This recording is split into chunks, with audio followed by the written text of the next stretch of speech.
Alrighty. Young Office Ishmael is the single stupidest ID I've ever seen. The typical literacy level of a Project Moon fan posit this ID is a hard skip. However, for the clinically insane like myself, with a background in dealing table games at a casino, this ID is genius. It is legitimately a skill-based ID in the same way that Hanafuda, Blackjack, or Poker is. And the difference in skill is potentially massive. Are the returns on her kit quite as insane? Well, kinda. Rather complicated. But damn, is she satisfying to use once you've learned a few basic tricks. First off, she's inspired by the Zhong Office general reception from Ruiner, featuring Hanafuda and her Zhong Office fixers raining from J-Corp. They look over games of chance and hold people to their contractual obligations. They also watch out for cheating and foul play, dealing out punishments to those that infringe upon the rules of the game or try to break their commitments. If anything, this is pretty close to a casino supervisor. Shout out to my old trainer Jeremy and Vincent, those two are bloody legends. In Ruiner, her kit was functionally a side grade to Olga. Discard combat pages to get benefits, make big and risky plays to eventually get a massive payoff. Some of that does indeed transfer over to this wild PPID, with some very glaring caveats and horrifying extras. A cursory glance at her kit shows some pretty vanilla stuff. Tsurugiri, a 12-roller 2-coin S1 with coin power conditionals, high status count numbers, and on-use discard. Compared to Olga and many other discard IDs, however, the discard's conditional isn't the skill of the lowest rank, but a skill that differs to the one used. Suzuki Misdirection. The S2 is a 16-roller 3-coin affair, with the same coin power and discard conditionals, but instead acts as a potency boost rather than counts, with an odd SP heal. Sakura-sen, the S3, however, is a 17-roller 3-coin affair, with the same coin power and discard conditionals, albeit allowing the coin power to stack up to 3 instead of 2. It also does additional damage equal to bright potency, and amplitude conversion. Horrifyingly, it also amps status counts by 3 each and potencies by 3 each as well. If there is no amplitude conversion, it will inflict a tremor decay, which reduces defense level for every 4 potency of tremor. Kozan. The S3-2 is an unclashable coin reuse skill that procs based on bright, rolling up to 5 coins with a whole bunch of bonuses based on bright potency. Our goal is to trigger this skill as many times as possible to dumpster a shit ton of sinking and tremor count alongside a stupid amount of damage. Lastly, Shuffle Hand is her clashable counter. It discards 2 skills of the lowest rank across all her skill slots and interacts with her passive in a mildly jank way that we'll cover later. Anyhow, that's the simple stuff. Let's talk about Ishmael's minigame that's been thrown into her passive. Hoi Koi. This is usually to say check or proceed while playing Hanafuda. How necessary it was to design her kit around this? Well, no, not really, but it's a game that's below the complexity of Blackjack, closer to Hanafuda, but thankfully lower than that too. Simply put, we are trying to increase a buff on her called Bright. Bright starts at 0 potency and 3 count at the start of turn and resets this when she no longer has Bright. Bright increases in a variety of interactions, but most notably the count goes down by 1 at the start of every turn, meaning it is functionally removed and reset every 4 turns due to being able to exist at 0 count and any number of potency up to 5. For every Bright potency, Ishmael gains an offense level. The next part of Koi Koi is the troublesome parts. If Ishmael doesn't have a suit buff, she'll gain one at the start of turn. These can be one of 3 suits. The one she receives on the first turn of combat will always correspond to a base attack skill she has in her leftmost skill slot. The first is Pine Crane Suit, giving her S1 plus 2 base power and allowing Wrath skills to interact with the third part of her passive. Second is Suzuki Grass Suit, giving her S2 plus 1 base power and allowing Sloth skills to interact with the third part of her passive. And last is Blue Sakura Suits, giving her S3 plus 1 base power and allowing Gloom skills to interact with the third part of her passive.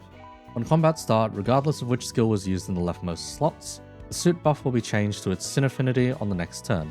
So if the S1 was used, the next turn's suit will be Pine Crane, S2 will result in Suzuki Grass, and if an Ego is used of any of the 3 aforementioned sins, it will change to the related suit as well. Past that, if the skill used was Sakura-sen, or S3, or an Ego skill, it'll give +1 Bright potency.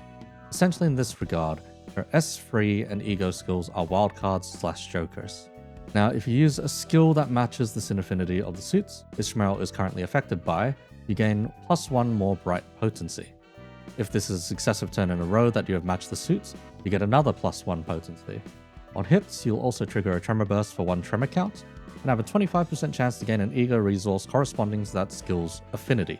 In addition, when the skill ends, if you have 5 bright potency or 0 bright counts, you trigger Coulson for S3-2. After all of that bullshit, her ego resource passive is quite simple. On Tails hits, heal 5 SP, once per turn, and deal plus 10% damage against targets in low morale or panic states. All of the above is about as much as a majority of PM content creators are willing to look into, after which they'll give the summary of either Skipper and focus on Gregor, which is Unga and hope that free skills can be used in a row to bunga out her S3 too. However, I'm a casino dealer, and I've played these games before.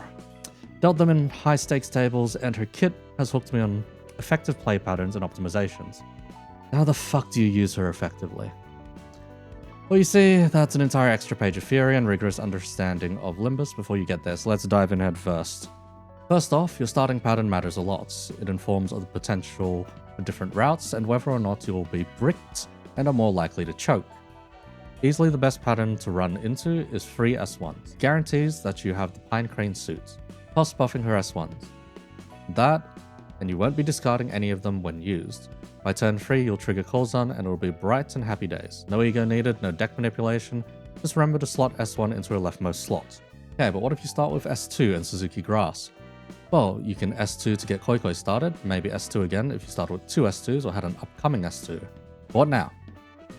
On turn 3, you have free potency, no S2s left to trigger Coulson, and your hand looks like a mess. Depending on what's in your hand, you have a few routes open to you. With 2 S1s in your hand, you could use an S1, which converts next turn's suits to Pine Crane. Use an S1 again next turn for a 4-hit Coulson. Not ideal. Use an ego skill. Your best bet here, to be honest. Christmas Nightmare is pretty insane on this ID. The passive is also really nice on a Tremor team. Or you can hit that counter button, so what does the counter do? Well, the counter discards the other slot and changes the suit to one of the other 2 that isn't the current one, and has a 50-50 shot of granting you bright potency at combat start. You have a chance to hit either Pine Crane or Blue Sakura, a 50-50 shot. With 2 S1s in hand, if the upcoming skill is also an S1, this may be your best case scenario without ego. It also means you've discarded an S3 on a prior turn to get here. If the upcoming, however, is an S3, and you've discarded an S2 on a prior turn, the number of remaining S1s in the bucket of 6 skills is 0. In fact, the upcoming skills will be the S3 in the bucket and a skill from the next bucket of 6. If this next skill after that is an S2, a sloth skill, you've potentially bricked your hand. The counter flips a coin for Wrath or Gloom, and if it lands Wrath, you don't have a Wrath skill to use besides bailing out with ego. You'll Coulson on 3 to 4 brights, which is kinda just sad. That being said, this compounds further if you've discarded 2 skills leading up to this point, in which I would recommend you just ego or bust, as the next 2 skills are from the next buckets, and the problems only escalate from there. Sure, you can see what the upcoming skill from that bucket is, but the 1 in 5 from the others is nightmarish to figure. If the upcoming is a sloth, you have a 1 in 5 of a total brick, since you are trying to get away from Suzuki Grass. If the upcoming is a Wrath or Gloom, 2 in 5 could be sloth, and depending on what suit you coin flip to, that could be a brick too, as when you hit the off suit compared to the upcoming, you'll be bricked. Best case scenario, however, is if you get an S1 and S3, you'll get a Coulson at 4 for the Pine Crane and Coulson at 5 for Blue Sakura. Now, the odds of that best case aren't amazing. There's a 60% chance if the upcoming skill is an S3. 20% chance if the upcoming skill is an S1. If you make either of those, then you secure your 5-coin Coulson. On the other hand, you could just roll into double sloth and brick, or double Wrath and get Blue Sakura, and need an ego to bail you out. Speaking of egos, all egos can bail you out for 2 to 3 bright depending on the timing of their use. If you had successfully triggered the passive last turn, then ego with the corresponding sin affinity will get 3 bright. This allows you to do the 2-turn 5-coin Coulson if you start in Blue Sakura, since you would be gaining 2 potency from using S3 with the correct suit, followed by 3 potency by egoing with the correct suit in a successive turn, triggering the passive. Functionally, this lets you Coulson on turn 2, provided you've got the ego resources for Snag Harpoon. Death Maggot, or Bygone Days, all of which can quite easily be fueled if the rest of your team is built around it. Anyhow, the above is the basics. Yes, the fucking basics. Why? Because there's a few horrifying complications with this whole affair. 1. When you ego, you don't discard the skill in the opposite slot. This can hugely throw off your bright stacking and deck counting, leading to either an ego death spiral or the need to reset her suits with the counter. 2. Post Kolzan, she randomizes which suits, which has a 1 in 3 chance to brick your hand if both skills next turn are different, or a 2 in 3 to brick your hand if both skills are the same. 3. Depending on discard patterns, you may be stuck between 2 different buckets of skills. If the suit resets due to Kolzan, or if egos were used, or even a counter was used, you are in for the ego death spiral, or a counter to prey on the resets. 4. Kolzan refunds bright potency that doesn't get converted into coins used, making the exact bright potency to play around very different depending on the content. You may only need to build a single potency to trigger Kolzan again if only 1 coin was used, in which case an ego or single match does it. Otherwise, it could be anything from 1 to 4, and the math gets increasingly fucked. To bail yourself out of these annoying scenarios, you can of course just use a skill that isn't on suit. That way you discard something troublesome, have a suit you can possibly work with, etc. But this results in an annoyingly dead turn, and also doesn't stack up your brights unless you use their S3. There's also considerations based on the upcoming skill, increasing the potential to brick. Plus, after using the first Kolzan, you're looking for patterns to consistently Kolzan again and again. Consistency decreases dramatically, and her reliability goes down in longer fights. Good thing, almost everything is a short fight these days outside of story content and really high MD floors. Anyhow, I've set up a bit of an analog simulator, since getting examples in-game kinda sucks. Red cards are S1s, black cards are S2s, jokers are S3s. Flipping a card upside down is either being used as an ego or counter as specified. The green chips are our bright potency, the Warhammer coins are our bright count. The red chip is Pine Crane, the yellow chip is Suzuki Grass, the blue chip is Blue Sakura. We've also got a D6 here for how many Kolzan coins are used. The 6 is a reroll. This is to represent the number of bright potency that may be returned should the coins not be used. Last but not least, this part is going to be entirely unscripted, so if I make any mistakes or whatnot, is what it is. Thanks for watching, the rest is just me playing with cards and theoreticals. Alright, let's start this out then. So once again, any blacks are S2s, reds S1s, and jokers are S3s. We have 2 different buckets. So this is the first skill bucket over here, and this is the second skill bucket using a different set of cards as well. So we can tell if a second skill bucket is being mixed in with the first one. This is censorship, don't worry about this very much. Aside from that, in the recording I mentioned there would be a yellow chip. Unfortunately, I've only got white. So this will be representative of Suzuki Grass. Anyhow, start off, I'll give these a generous shuffle to see what our starting is. Do the same for the second pile as well.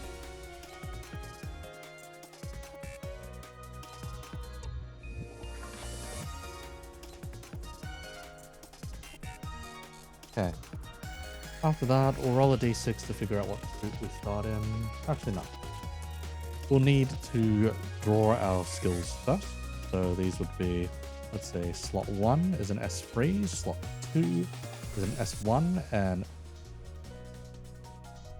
the upcoming is an S2. Okay, this is a very messy pattern to start already. Roll a dice to see which suit buff they would give us out of these 2 here, so the S3 and the S1. Let's say that would be the S3 then, so starting Gloom. Gloom is pretty annoying. We have 3 count still as well. These 3 coins here. So what can we do here? An S2 isn't the most optimal play because if we S2 there is no guarantee of getting another S2 simply because there are 2 more S1s potentially in this pile over here, which could filter in. So we've got a 1 in 3 chance of succeeding, and the rest is just bricking immediately. Here, ideally, we would want to go ahead and slot in our S3. Once we've slotted in our S3, let's see here. S3 gets used. S1 gets discarded.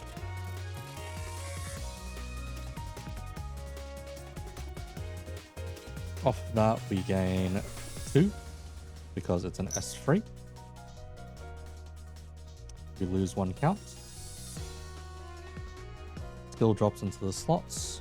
The other skill that drops in is an S2. Okay, we have bricked ourselves almost immediately. And the upcoming skill is a red. Okay, in this particular scenario, if we had the ego resources, we would trigger ego. And we would instantly get our 5 stack Pulsar just off of the trigger. So this would only use up the ego. These 2 slots would fill in. Third slot would go. We'd get free. Let's see. We'll roll a dice to see how much of Pulsar we burn. We burn 3 coins from Pulsar, leaving us with 2 left. And we're back up to 3 counts, 2 potency. After using Pulsar, we then randomize the suits. 1, 2 is Wrath, 3, 4 is Sloth, and 5, 6 is Bloom. We are Wrath. Okay. So we have 2 potency there. We successfully Koi-Koi'd the previous turn. We have a red and an upcoming red. The easiest play here is to play red. This gives us 2. For matching, discard 1. This comes down. Second bucket comes into play. Shuffle this real quick again because I just flipped it over. Okay. First one is another Wrath skill. Second one is another Wrath skill. This is almost perfect in this particular case.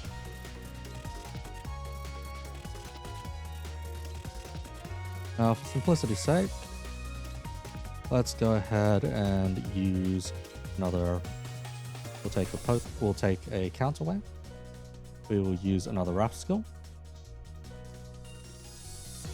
This will shuffle back into the other bucket. These 2 will come down as they are still Wrath skills. This will go through.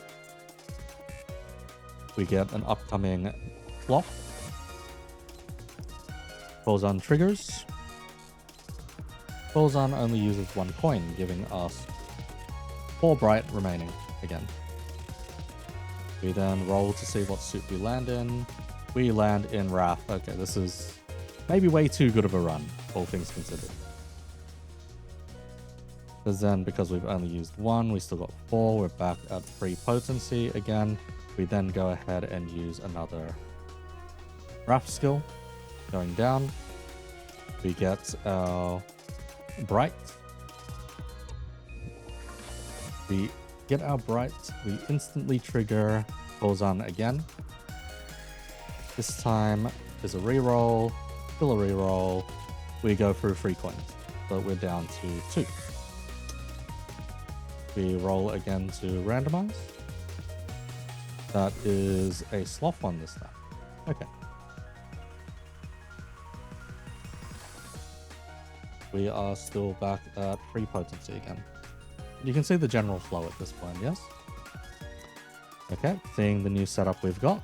Sloth, upcoming Sloth, a Wrath. We want to use our S2 since we are in Suzuki Grass. We use our S2. That discards the S1 as well.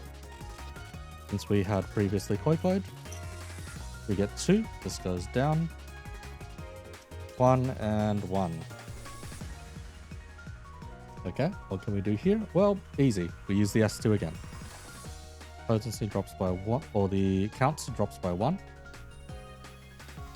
We use the S2, it discards the S1 as well. New bucket fills up.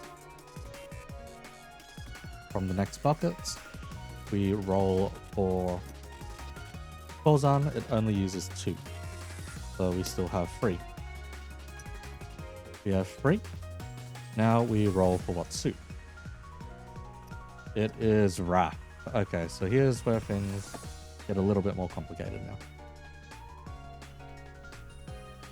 Because we now have Wrath just sitting there, and we only have 3 potency here.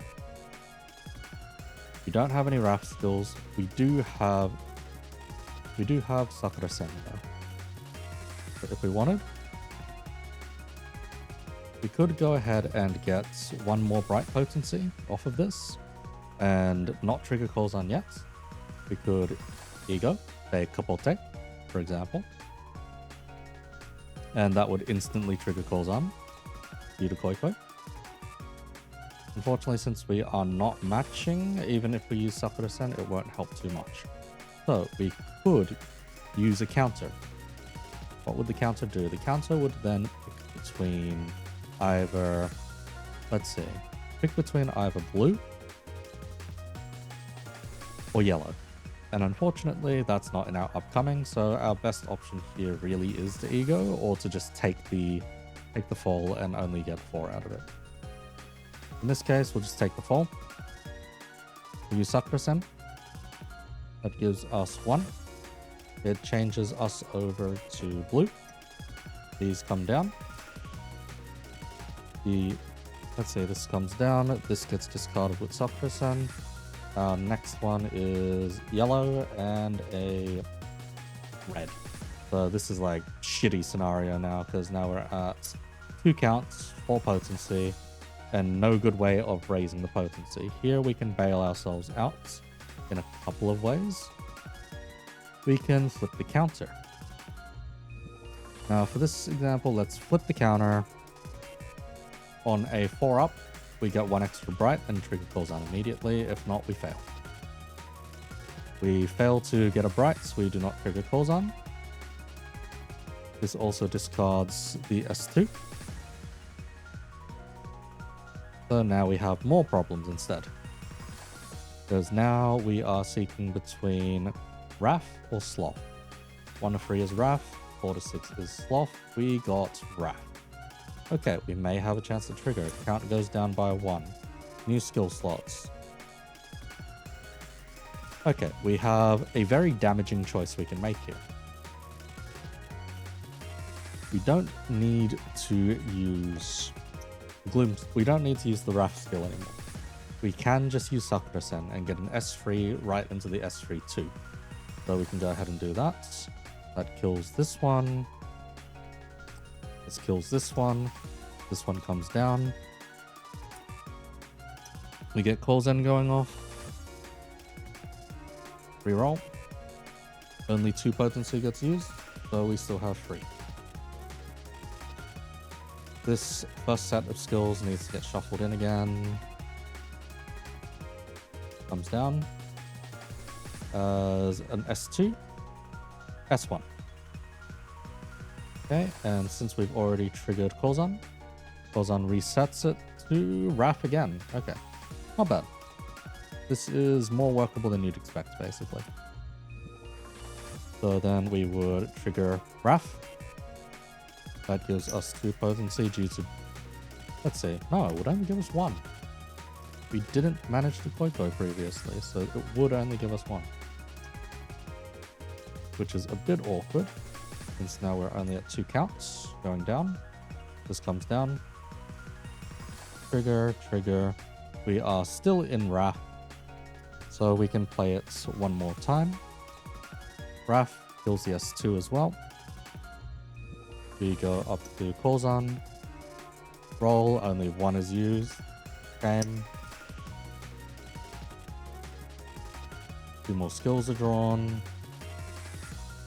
And our suit is, let's see, Suzuki Grass. Count goes back up. Alright. Here we don't have either of the ones we need. For Suzuki Grass, we just have 2 reds. We need a yellow. The upcoming is, however, the upcoming is an S3, which does allow us to trigger it right away, regardless of what happens. Here, you'd probably ego, or you can hit the counter. If you hit the counter, discards you, discards you. We roll the dice to see, 4 up, we get the bright, and we trigger it right away. Nope, we do not get the bright, we do not trigger it right away. We roll the 50-50 to see what suit we end up with. We end up with Wrath after all of that. So these would shuffle in. We end up with Wrath, and we have effectively bricked ourselves. Not necessarily, actually. No, we have an S3 in here. And then the upcoming is another S2. Okay. From there, because we don't have a good way of triggering it otherwise, S3. Discards, drops in, blah, blah. Pulls on. Still failing. Please roll 2. Okay. So calls on for 2, randomizes suit to blue.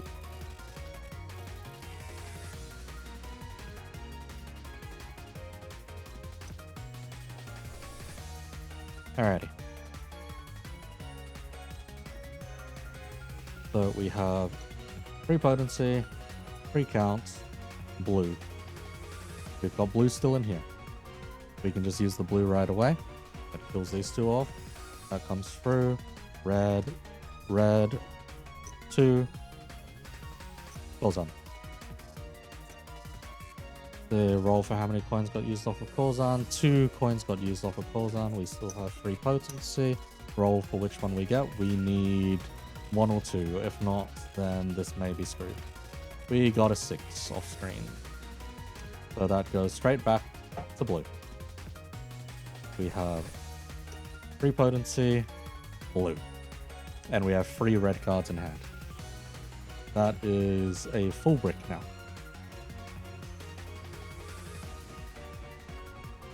Ideally from here we can try and hit a counter. Or we can snag Harpoon. Snag Harpoon is probably better, so we snag Harpoon. Bam. Ego. Matching. Pulls on for 2. Back down to 3. Roll for suits. We are in blue once again, so this is screaming because now 2 reds have come down. And we've got an S2 coming up. Okay, we've arrived in the Ego Death Spiral. What do? We snag Harpoon again. Why is this not the greatest idea ever? Well, gotta say, we're burning through Ego resources and sanity, as well as not refreshing the deck quite as fast as we'd like to. 2, Koi Koi, matching, and Ego, so it'd logically be 3, but maxes out at 5. Calls on, we roll for only 1 this time. Therefore, we have 4 potency remaining. Okay, roll again for the suits. We are still in blue. Do we have anything to trigger blue? No, we do not. Therefore, Ego Death Spiral. Here we go. Ego Death Spiral. We get our calls on trigger. That is all 5 of them being used this time. Okay, good. All 5 bright potency gets used, and we are sitting in white this time. So in this case, yellow. We have an S2 and an S3. We could use the S2 immediately. We still have 3 counts, therefore we have some mistake allowance. Therefore we can use the S2. Let's see, we did snag Harpoon, it's fast getting Koi Koi previous turn. This means we get 2 potency this time. This shifts down, skill, and skill. Okay, perfect combination in this case. This is what happens when you have achieved Koi Koi and then are doing the 2 S2s, potentially, in this case. Or rather, refreshing from a new bucket. Yeah, refreshing from a new bucket. Things have gotten a bit messy though. I am pretty sure some of these discard piles have already messed up, and this might not be supposed to be here at all, if anything. No, this one's the one that's not really supposed to be here. Anyway, in this particular scenario, matching, Koi Koi. There we go. Into the buckets. Comes down. We go 1 and 2. And now you do it one more time after having already burnt through 2 turns worth. It's the same one, so it doesn't get discarded. Boikoi goes on for 1. Roll. And we get white, the yellow once again. Anyhow, you get the idea. This ID is a mess, and you're playing a miniature version of Hanafuda against it. Honestly, just do what everyone else says. Play match free. Don't put yourself through this. Don't put yourself through the extra math. You're not earning any money from this. You're only earning damage.